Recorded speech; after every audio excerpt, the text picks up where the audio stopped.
हबीब साहब, आप समझते हैं कि इन जमातों ने डिलिबरेटली एक्चुअली कोई काउंटर बयानिया अभी वो बना नहीं रहे, जिस तरह परवीशा साहिबा कह रही थी कि सैलाब का टाइम है, हम इस वक्त सियासत करना नहीं चाहते। और जारी बात है, हम ये भी जानते हैं कि बड़े मियाँ साहब अभी तक वापस नहीं आए, मुस्लिम लीग नून की बहुत सी उम्मीदें उनके साथ भी हैं। अगर बड़े मियाँ साहब वापस आ गए तो आपको लगता है कि मौजूदा हुकूमत के लिए आगे चल के कैंपेनिंग करना या इलेक्शन के लिए कैंपेनिंग करना उनके लिए ज्यादा आसान हो जाएगा? फिलहाल इनके कैंप से कोई ज्यादा अच्छी खबरें तो नहीं है, खासतौर पे जो 9 हल्कों में इलेक्शंस होने वाले हैं उस हवाले से कोई ज्यादा अच्छी खबरें तो नहीं है। किस तरह देख रहे हैं आप सब कुछ? इसमें देखिए कि जब ये जो बयानिया जिस लफ्ज़ से हम जो सूरत हाल अखज़ करने की कोशिश करते हैं उसका मतलब ये क्या है, यानी कोई एक ऐसा नुक्ता जिसकी बुनियाद पर पूरी सूरत हाल की वजाहत की जा सके, हम इसी चीज़ को बयानिया कहते हैं ना।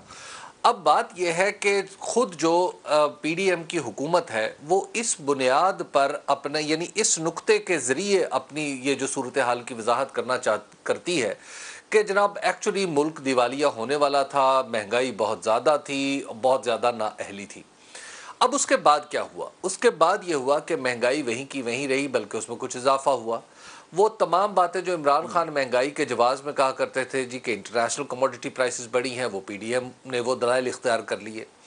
आईएमएफ के पास जाना बुरा था तो खुद पीएमएलएन और पीडीएम इसके पास जा रही है। एक वक्त वो था, जैसे अभी करमानी साहब फरमा रहे थे कि जब वो बड़े हो रहे थे तो उस वक्त जब मैं बड़ा हो रहा था तो हम ये देखते थे कि आईएमएफ के साथ डील करते हुए हमारी हुकूमतें छुपती थी, शर्माती थी और अपनी गोया एक एतराफ़ शिकस्त करती थी। लेकिन आज वही मुल्क है, वही जमातें हैं और आईएमएफ के साथ डील करने पे बड़ी बगलें बजाई जा रही हैं। तो लिहाजा ये मैं उसके इकोनॉमिक रीज़न की तरफ नहीं जा रहा, मैं सिर्फ पॉलिटिकल बात कर रहा हूँ।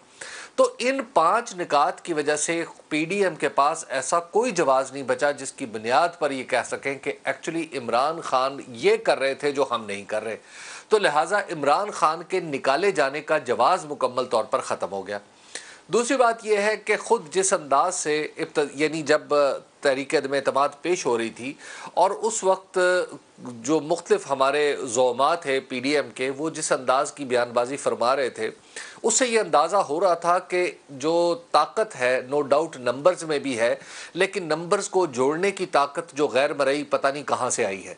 तो वो जो नामालूम ताकत ने जिस तरह इन्हें इकट्ठा किया और इकट्ठा करके जिस अंदाज से आखिरी दिन हम सबको याद है कि जैसे इमरान खान इक़्तिदार से निकले तो वो आखिरी दिन की जो अरेंजमेंट थी वो कैसे हुई, वो किसने की, फिर अदालतें रात को खुली, फिर अदालतें रात को खुलने जिस दरख्वास्त पे खुली उसी दरख्वास्त को गुजार को बुला लिया गया। तो वो सारा किस्सा हमारी आंखों के सामने है। तो लिहाजा इस कहानी की मौजूदगी में, इन वाक़यात की मौजूदगी में पीडीएम के पास कोई ताकतवर जवाज़ होना वो मुझे बहुत मुश्किल लग रहा है। तो ये तो है। जहाँ तक मंसूर साहब आपका जो आपकी जो बात थी ना, जो आप कह रहे थे कि कहीं पसे पर्दा कुछ मामलात जारी हैं, ये तो 11 अप्रैल से जारी हैं।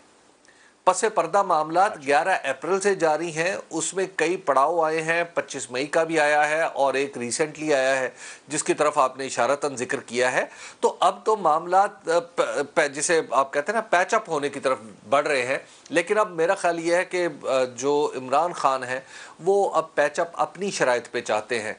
वो उनके जहन में कुछ ऐसी मखसूस शराइत हैं जिनको वो मनवाने की पोजीशन में खुद को वो समझते हैं कि हैं। अब हैं या नहीं है इसका फैसला वक्त करेगा।